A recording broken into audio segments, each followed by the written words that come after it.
They also want to know if you guys have ever seen this watch. Does this look familiar to you guys? Yeah, that's Lewis's watch. Lewis's watch? Yeah. Oh, okay. Perfect. You recognize that? That's Lewis's watch. Lewis's watch? Yeah. Okay. All right, that watch that we showed you was under her body. What? What? Yes. No! I was 64. I worked as an accountant. My family said I would die at my desk. They meant it as a joke. The kind you make about someone whose dedication is absolute. I had lived on Germania Street for 40 years. I kept a garden along the side of the house. Tomatoes, mostly. I gave things away when they came in. I had a dog. He died a few months before I did. I was already planning on getting another one in the spring. I had a brother named Daryl. He was the closest person in my world. We had lunch together the day before. He dropped me home afterward. That was the last time anyone who loved me saw me alive. She didn't answer, so I pushed the door open, and I seen a look like her leg, and then I seen blood, and then I seen her whole, look like pillows or all kinds of stuff over her face. And They told her there was blood on the back fence, the door. I'm like, oh shit. yeah, you could tell she'd been raped. I didn't date anymore. I had made that decision years earlier, deliberately, after a health concern that made me think carefully about what I wanted my life to be. No husband, no children. It was a choice, not a wound. I worked out at the local gym. I kept myself healthy. I kept my door locked, always, even when people were expected. My family knew this about me. My neighbors knew this about me. I was careful about who I let inside. I had no enemies. I had never given anyone a reason to want to hurt me. That's not a boast. It's just true. I was a woman who lived quietly, worked hard, tended her garden, and planned to get a dog in the spring. That was the whole shape of my life. And someone decided it needed to end. 911, what's the location of your emergency? 3919 Germania. 3919, what was the street name? Germania in Fairfax. Germania? Yes. I think my sisters might have been murdered and You know of Okay, anybody thank that you. might want to harm her or anything like that? absolutely nobody. The Cart family lived across the street. Becca and her 2 sons, twins, 13 years old. Hunter and Levi. Levi was going by Lewis at the time. I knew them. I was friendly with them. The boys were curious kids, the kind who ask questions, the kind you're glad to have nearby. One summer I gave them a tomato plant. Just something from the garden. That's how I knew them. That's the whole of what existed between us. A tomato plant. A wave across the street. A hello when I was out working in the yard. I never suspected anything from that house. I never had a reason to. Have you seen any crime shows or anything? You know how we kind of do our job? The medical stuff's a little different than the law enforcement stuff. We're just going to swab your cheek, and it's not going to go in any database or anything, but we're going to compare it against stuff that we have. And it will take 2 seconds. Did he cover her up? I don't know. The dispatcher said that he found her with a pillow over top of her. I don't know about. Peroxide and cleaning chemicals? That's different. A lot of cleaning chemicals. Daryl and I had lunch on Saturday. It was routine. He would get my message lunch with a question mark, and he would almost always say yes. We ate. I drove him home. I dropped him off. He said goodbye. I drove back to Germania Street. That was it. The last conversation. The last shared meal. The last time he would see me walk away from him and expect to see me again. I went home. I locked my door. I went to bed. And Okay. I just can't believe it. I know. So again, we're definitely gonna treat this as most priority important as possible right now. I sent her a message on her phone. I said, I'm outside. And I went up and put the air pump on the truck, and I walked around, and I opened the door. I started to knock on the door like that, and the door opened. Okay.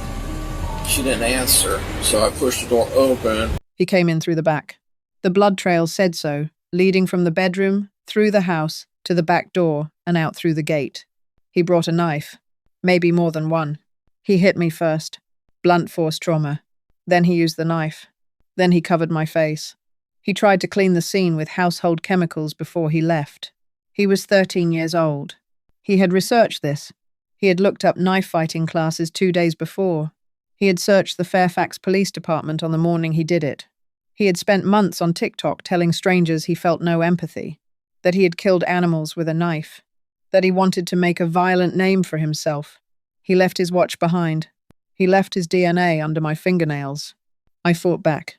I want you to know that. I fought back. They have to talk to you? Is that like a... No, we've just figured this would be a... cooperative, I just... No, not at all. Hey bud, can I talk to you? We're with Ohio Bureau of Criminal Investigation. We're here about what happened last Sunday down the street.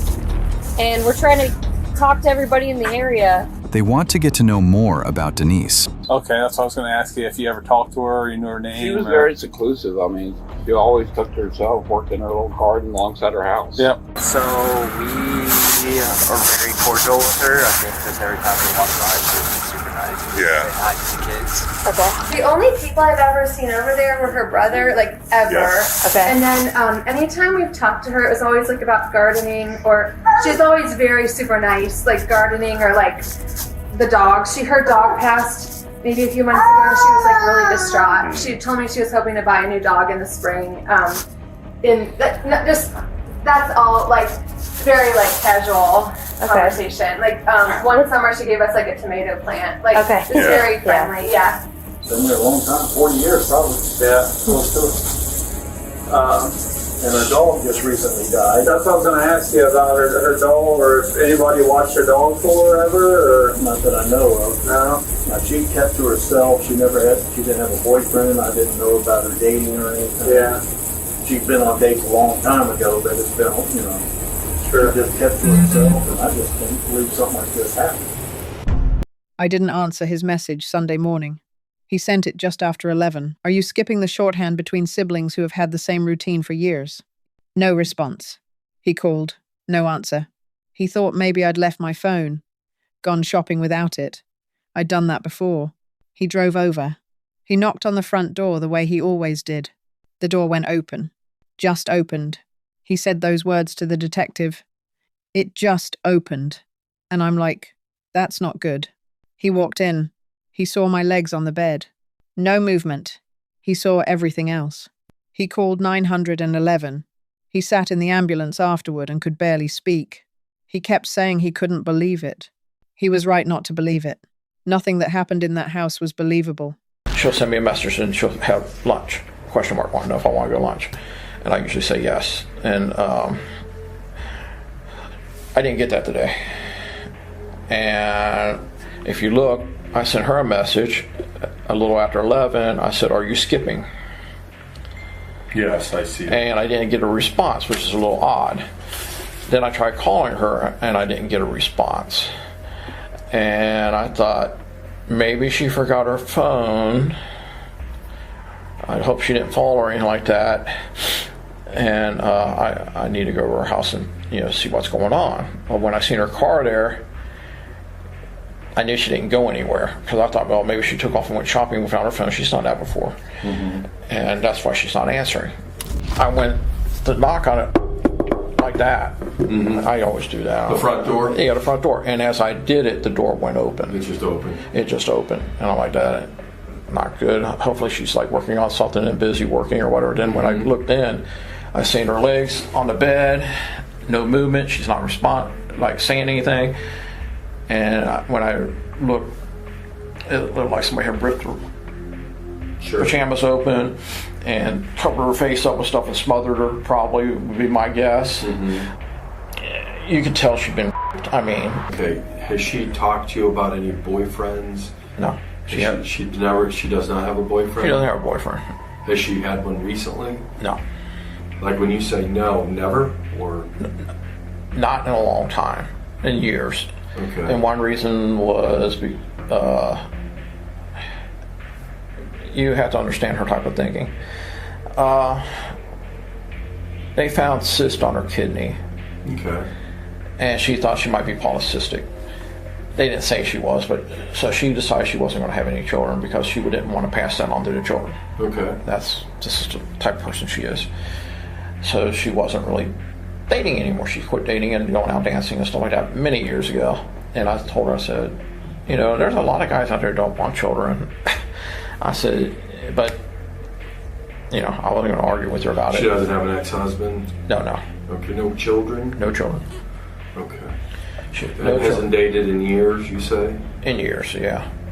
Has she complained about anybody? No. Does she drink alcohol? No. No alcohol, no drugs. So is there anybody you know that would want to hurt her? No, absolutely not. She's a decent person, honest. Stays to herself. Detectives started with what they had. A blood trail from the bedroom to the back door. A watch on the bed that didn't belong to me. My laptop, phone, and tablet still there. Nothing stolen. The family understood immediately what that meant. If it wasn't robbery, it was personal. My brother said it first. This feels like someone I knew. He was right. He just didn't know how close. They checked the sex offender registry. 3 names within half a mile. 2 had alibis. 1 was already missing, gone before I was killed. None of them were who they were looking for. Then they started canvassing the neighborhood, and they knocked on the door across the street. Yeah, so I mean, we didn't see anything. And we looked on our Ring camera, because we have a Ring camera here and in the back. And like, we didn't see like anything that... Does the camera capture like the street here? It does, yeah. Did she always lock the door? Even if she knew you were coming, her door would be locked. She would only have the screen door locked as well, or whatever that's called. Does that watch look familiar? Not that I know of. But she usually, when she wore a regular watch, it was the, they had the links in it. It wasn't like the links in the band. It's like a metal. Oh, like the metal chain one? Yes. I know what you mean. I never saw her wear a watch like that.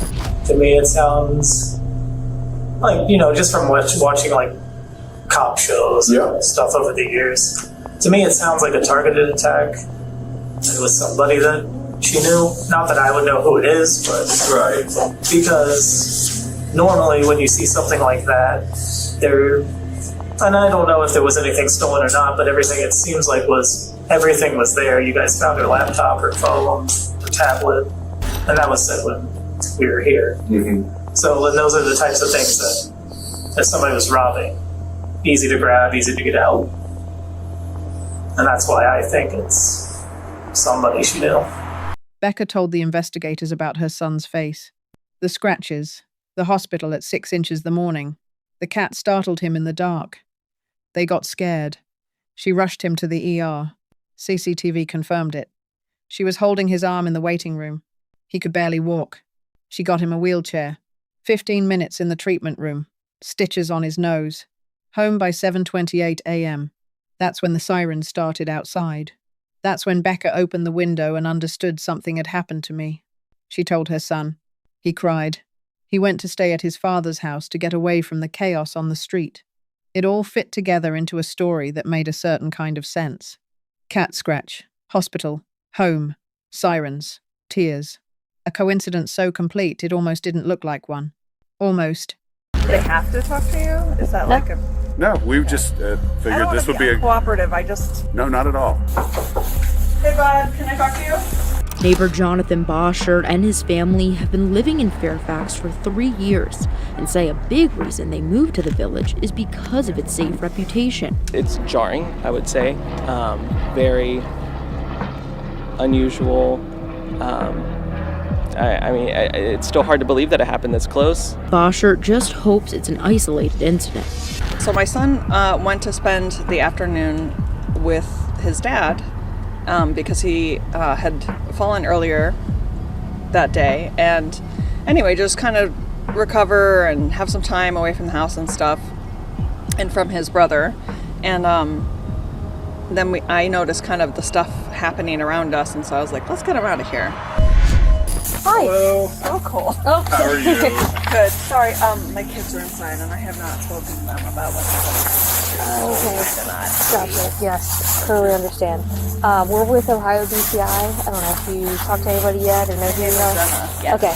How well did you know? Pretty well. Just like, you know, she would come out whenever she was not working or if it was like the weekend, and really friendly, always saying hi. And she's really close with them. She's really close with everybody over there. So.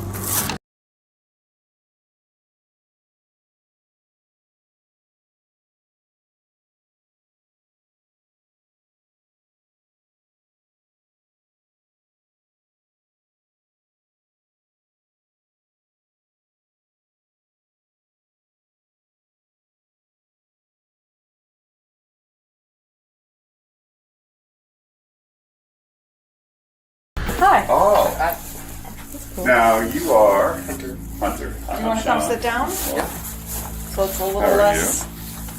A little less weird. It's alright. I don't really remember what happened. You were already at the hospital then. Yeah. We got there at 6, or we left here at 6:30, and it's like 10 minutes. And you don't remember seeing anything when you guys left that early? We're concerned about that, were you? No. I mean, I think I don't usually hear or see anything on the work. How bad was he hurt? You okay? Okay. He's okay. I'll have him come out. Hey, Lewis. Pretty quick. Hello. Yeah. How are you? Oh, you're coming out now? What's you editing? I was editing Dexter. Sometimes I edit. Yeah. But He likes to make videos for TikTok. yeah. Oh, yeah. Oh, nice. While it's still here, right? Yeah. Is that the cat that got you there on the nose? I don't know what happened. We just that's we pretty both good. startled each other because my bed was right there. I tried to clean myself up, not realizing how bad this was, and I fell in the shower, which is even worse. So I fell and hit my face, and I started crying, and she heard me crying, and then we went to the emergency room because she was like, "This is really bad." So you guys have never been in the house? No. Strange request. We're asking for DNA from people. Sure. It's used for elimination purposes only, so it's not entered into like fancy database or They've already had like DNA testing for their for like medical for. Yeah, this Okay. is just a Q-tip in the mouth real quick. Yeah. So I'm not. They're already in a database somewhere. Okay. Perfect. Is that today or is that another? Yeah, we could do it right now. But Lewis isn't so keen. Yeah, I just feel like I've been to enough doctors recently. I don't want to. So have you seen any like crime shows or anything? You know how we kind of do our job. The medical stuff's a little different than the law enforcement stuff. But I don't know if she explained to you, but we're just going to swab your cheek, and it's not going to go into the database or anything. But we're going to compare it against stuff that we have. That makes sense. And it will take 2 seconds. It's just a. Do I have to do it? You don't have to do anything. Eventually, he agrees, and both he and Hunter submit their DNA. They're both fascinated with the process. Me and my brother, especially my brother, know a lot. I would say, definitely my brother knows a lot about just the police in general. He wants to go into the Marines when he gets older. Nice. He agreed to the swab. He even seemed interested in it. He asked questions about how the process worked.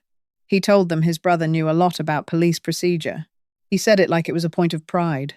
He was 13 years old, sitting in his living room, submitting DNA to the investigators of a murder he had committed 2 days earlier. And he was curious about the forensics. The next day, the results came back. His DNA was under my fingernails. His watch was on my bed. The scratches on his face were not from a cat. They were from me. I put them there. That's the last thing I did. Do you need to come in? What's going on? Yeah, that'd be great. We have a couple things to talk about. Okay. Hi guys. We just sat down to eat. What you guys get? All right, so we need to talk to essentially each of you, and we're wondering if we can go down to the police department. Just we have a better area to talk. Do we need to be getting lawyers or something? I'm feeling nervous about this. I don't. You're welcome to call an attorney. Also, like, do we have to go? Is this like a right now thing, or is this We would like you to. Yes. It would make, You don't have to do anything, I suppose. But. Right. Okay. I don't know. I feel uncomfortable. I'm not. We could. How about we get there? We can explain kind of what's going on, give you some more info. You can always, you know. Okay. Well, do you want have to us explain what's more. going on before we head out there? And Do you mind if we do that outside? Sure. Are we under suspicion for something? No, Or we just want to talk to you. I think you guys could help us clear a lot of things up around here. So, okay. all right, let's go. We have a warrant. We don't want to do this in front of the neighbors and all that stuff. That's why we were Well, hoping. I really wish somebody would have contacted me, and I was not shown a warrant inside the house. You No. told me that you were bringing me down for questioning. We would like to go check it. We were, yeah, we That were is hoping. not what you said to me. We are aware of that, and we are trying to not do it in front of the neighbors here. Well, you're So- already doing it in front of the Well, neighbors. I understand that. They are already aware, and I don't care what they think because Okay. I know we have done nothing wrong. Yeah, just take yours, and then we'll take your mom's out so she can eat too. You got enough napkins and everything, or do you need napkins? No, yeah, I need some napkins. I've got to grab some for you here in a second. I don't want food. I want to Go ahead. get Say us it. our lawyer and have my children stop being questioned without a lawyer present immediately. Okay. And it's not acceptable, and they're 13 and they're scared, and I know this is a serious matter. We're all feeling awful about the street and scared, but no, they're not, they're little kids. This isn't okay. But neither Hunter nor Lewis seem that scared. Just so you know, I don't feel pressured hearing this. You don't? Of course I feel a little pressured, but I don't feel like I have to sign those. Okay, that's I just good. know it's more suspicion is put on me if I don't answer any questions. So Yeah, we're here to talk, ask questions, get your story. Well, I guess it states that I can quit having a conversation with you. I'm not sure what this is like necessarily about. No, I will explain that. Okay. Yeah, you said that, and you said that we could help you guys like understand what's going on, or like something like Right. that. So I'm not sure. Do you know what we're investigating? I mean, I know something happened down the street. Across the street. Or across the street. Right. In front of me. Right. A woman was murdered, right? So we're trying to find out what happened. They start off with some family background. So you're moving out of state to California? Yeah, so the plan is to move to California. I think it's Long Beach. Long Beach, cool. Is your mom and dad divorced? Yes. Okay. Lewis and Hunter both tell the detectives they spent the afternoon of February 1st with their dad before returning home to watch a movie. Yeah, so we ate, and then Mom got home, and he left after a minute of talking. Mm-hmm. They don't get along, or what? No, they get along. Okay, that's cool. That's why we have a lot of like communication between me and him and my brother. So after that, he left, and then me and my mom and my brother just kind of hung out for a minute. I don't know. Is this in the evening now? Yes, All right. in the evening. All right. And then I think, I don't know, like, kind of the day after that, it's kind of like jingled in my head because it was a lot of waking up really early. Mm-hmm. But I don't know, I think at like 2:30 maybe. In the morning? Yeah, 2:30 in the morning or 2, I'm not sure, in that time area. My cat had randomly woke me up with all the lights off, like sitting on my neck.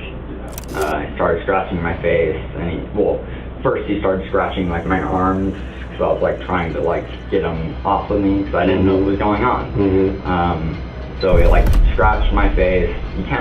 Couldn't really see it. You can't see it anymore, but yeah, he like scratched my face. You can see this here. These scratches could have been made by a cat's claws or by something else. Did you ever see the scratches on his face? Yeah. Can you describe like kind of what you saw? So when I woke up in the morning, the scratches I saw on his face, he had 2 scratches right here somewhere, like or on this cheek or on this cheek. And then he had stitches in his nose. And then he had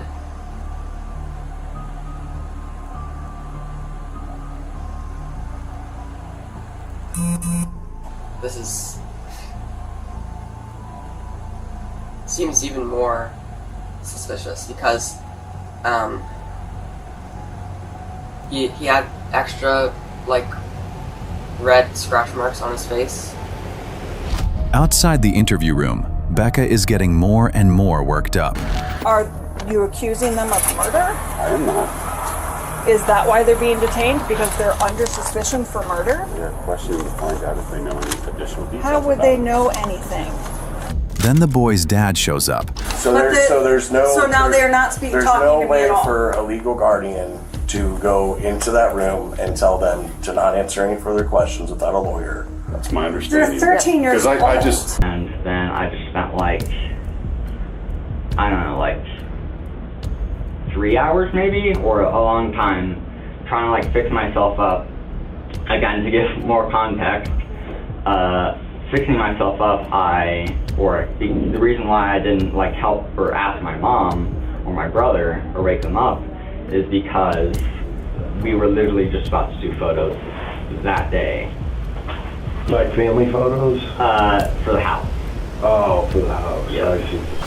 And then we get in, and like 15 minutes later, Mom starts seeing a bunch of sirens outside, and she opens the window and she's like, "Oh my God, something happened to Denise."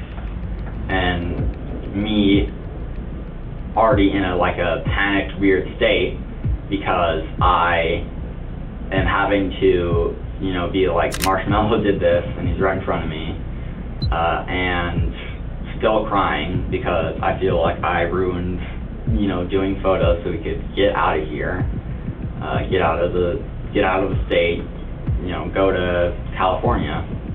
So I just kept on crying, and then I kind of started feeling emotionally triggered. And when she said there was a bunch of ambulances outside, I started to freak out even more. So, I kind of felt like really sick to my stomach, and I felt really gross to have to think about, if something had happened to somebody right next to me, or the house right in front of me, and it made me feel really sad, and I started crying even worse. I don't think my brother would be able to do anything like that. But because that day he got scratches on his face, because of that day he he had to go to the hospital, and then he decided to go to Dad's house, so then he wasn't in the neighborhood. It all seems like a very wide coincidence, because of course his cat was his face was scratched by a cat. Do you remember like that night, if you remember your brother getting up and going to the bathroom or going outside at all? No, I was asleep the entire time. Let me ask you this, on that day you cut your nose, on that Sunday morning, were you ever out in the, when you got hurt, were you ever outside? Did you ever walk outside? Mm-hmm. Never were outside? I was outside when we went to get in the car. No, I'm talking when you cut your nose, were you ever out? I mean, like if a camera picked you up, that wouldn't have been you if you were outside? Mm-hmm. No, I wasn't outside. Not one time? Nope. Well, I imagined, what if Lewis made up the story of the cat scratching his face, and then what actually happened was like, oh, he snuck out at night and did that horrible thing. But that was just like, I didn't actually believe that that's something you could do. Like after I imagined that, I was like, no. They also want to know if you guys have ever seen this watch. Does this look familiar to you guys? Yeah, that's Lewis's watch. Lewis's watch? Yeah. Oh, okay. Perfect. Do you recognize that? That's Lewis's phone. That's Lewis's watch. Lewis's watch? Yeah. Okay. I'm Special Agent Ward with Beast Bureau Criminal Investigation. You see two of my colleagues here, my other colleague, and we've been asked by the city of the village of Fairfax to investigate this case of Denise Tenpenny's murder. Okay. Now, there's some certain things we're going to tell you that we have that are bad. Okay. All right. That watch that we showed you was under her body. What? What? Yes. No.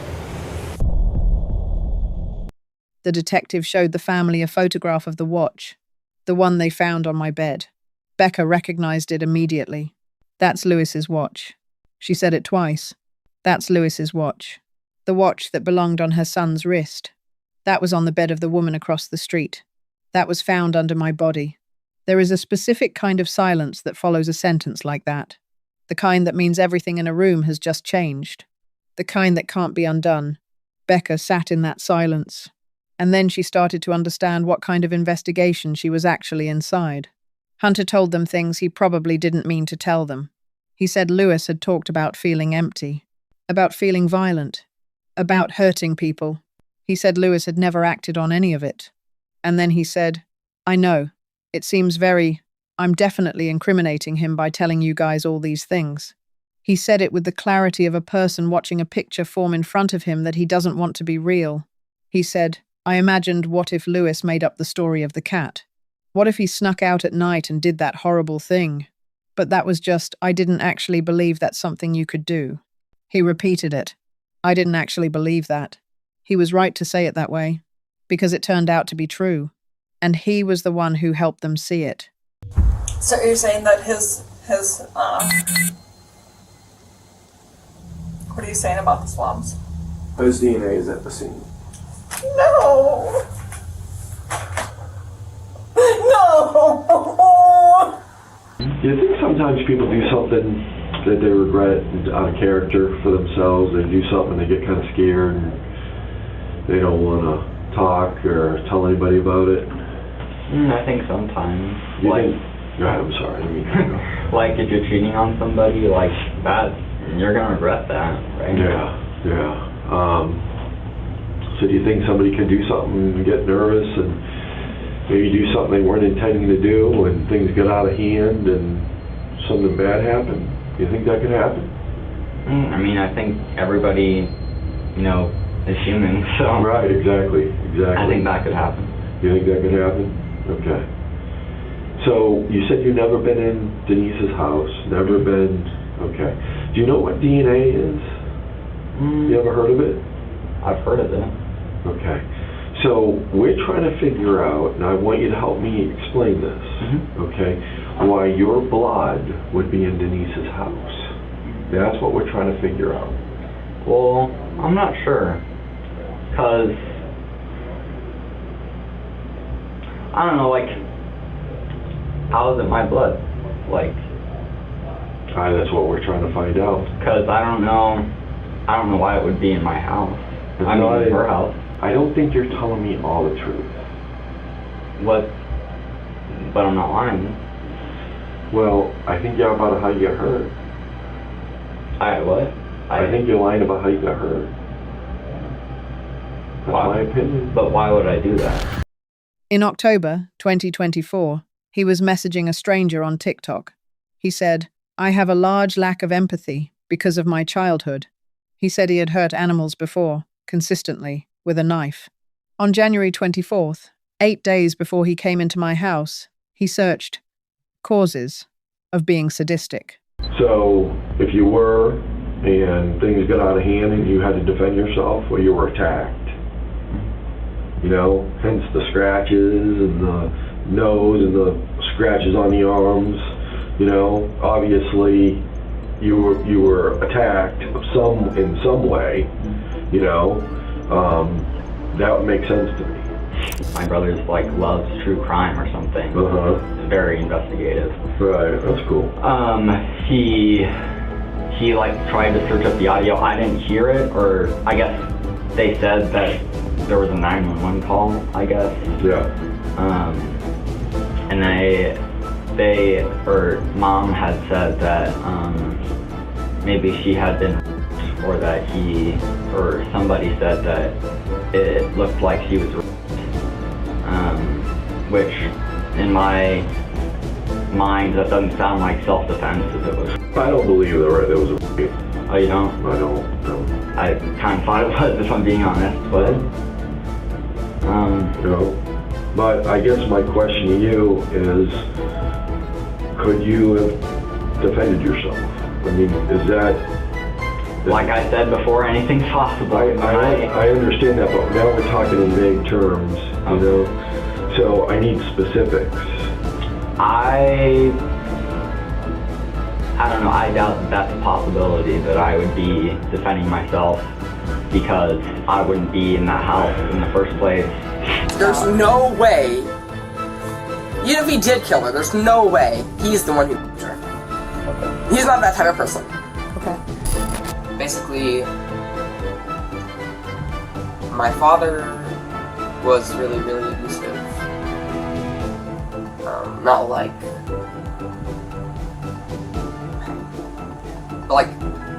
really mentally abusive and very, very, very physically abusive to my mom. They are divorced now, and we are trying to get past it, but he went through a lot of trauma as a kid too, and Lewis has talked to me, and Lewis knows a lot about all the different things, like it's a wide range of things. I don't know what to call it, but like our dad basically a narcissist, but he's working on it. Basically, we all have, or at least Lewis and Dad have. Personally, I think mostly Dad. Lewis is just the one who always says that he's always saying that he's this thing when he hasn't been diagnosed with anything like it. Like saying he's probably slightly manipulative, stuff like that. Just because his trauma has made him feel this type of way. You know, he said he feels like hurting people sometimes. Like he feels empty and he feels violent. He's never acted on any of that. I love my brother. I don't know how I feel about him if he ended up being that type of person. And I know it seems I'm definitely for sure incriminating him by telling you guys all these things. 2 days later, knife fighting classes. The morning of February 2nd at 5:30 a.m., Fairfax Police Department. 6 days after, what was Ted Bundy's diagnosis? In his camera roll, screenshots of serial killer methodology, images of Patrick Bateman, Dexter Morgan, Anton Chigurh, photos of himself with a hand around his own throat. In his journal, written in his own hand, "I will kill you and kill her," because that's what he wanted to be. On February 11th, the same day the detectives came to take his DNA, he sent a message to an anonymous user. "I'm probably going to get caught." He deleted it shortly afterward. He was 13 years old. He had been building toward this for months. "I was the neighbor across the street. I gave his family a tomato plant. That's all I was to him. A target that was close enough." He denied it, methodically. He said he didn't see how he would do that. He said he didn't see why. He said anything was possible, but he wouldn't be in that house in the first place. He pointed out that the sexual assault allegation didn't sound like self-defense. He noted that his line of defense was stronger if he questioned the details. He was 13 years old in an interrogation room, and he was managing it. The detective told him his blood was in my house. He said, "How is it my blood? Like I don't know why it would be in her house." He said it like a question, like it was genuinely puzzling, like there was a world in which the DNA was a mystery and he was just trying to help solve it. He never confessed. He didn't need to. The evidence said everything the words didn't. He pleaded guilty, aggravated murder and additional charges. At sentencing, Darryl stood up. He said I didn't have children of my own, but I was like a second mother to my nieces and nephews. He said they adored me. He said they were growing up without my laughter, my guidance, my love. He said, "You didn't just take one life, you destroyed an entire family." The judge told Lewis she was sorry he had a family that didn't teach him right from wrong. Lewis will remain in the Department of Youth Services until he turns 21. That is the oldest a juvenile can be held in Ohio. After that, the law has no answer. He will be 21. He will have spent his teenage years in custody. He will have attended victim awareness classes. He will have undergone cognitive behavioral therapy. And then he will be released. Whether what was in him at 13 is still in him at 21 is a question the law cannot answer. It is the question the neighborhood will have to live with. It is the question my family will carry for the rest of their lives. I just want to let you guys know that I have no faith that my brother would be able to do something like that. I don't know if you guys know. I don't know if this is like spreading too much information, but our family have gone through some very, very, very traumatic things. Also, you know, knowing that, I also know that having a very traumatic childhood could make somebody be able to do something like that. My brother posts a lot of edits of just like fictional characters, and I know it may seem suspicious. I don't know. Like, I don't know why. I don't know. Like, you just post edits of Dexter, the house that Jack built, all the wide range of media that's serial killers. The teenager accused of killing a 64-year-old Fairfax woman in February has pleaded guilty to several charges, including aggravated murder. I do feel sorry for you. Sorry that you had a family that did not teach you right from wrong. My sister didn't have children of her own, but she was like a second mother to her nieces and nephews.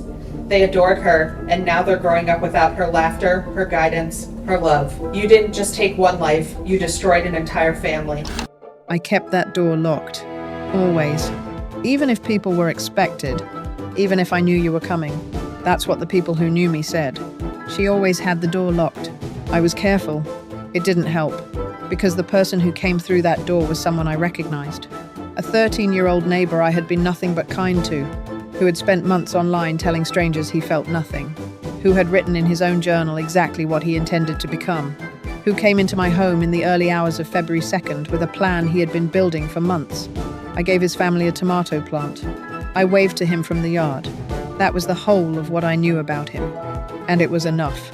It was enough for him to decide that I was close enough. That was all the reason there was. I was hoping to get a new dog in the spring. I had lunch with my brother the day before. I locked my door. None of it was enough. I fought back. I want you to remember that. Whatever else you take from this story, I fought back. The scratches on his face, the DNA under my fingernails. That was me. That was the last thing I did, and it was the thing that caught him. Denise Tenpenny lived on that street for 40 years. She was careful. She was kind. She locked her door. The person who took her life was 13 years old, lived across the street, and had been planning this for months. He will be released at 21. That's the part the law couldn't answer. I want to know what you think.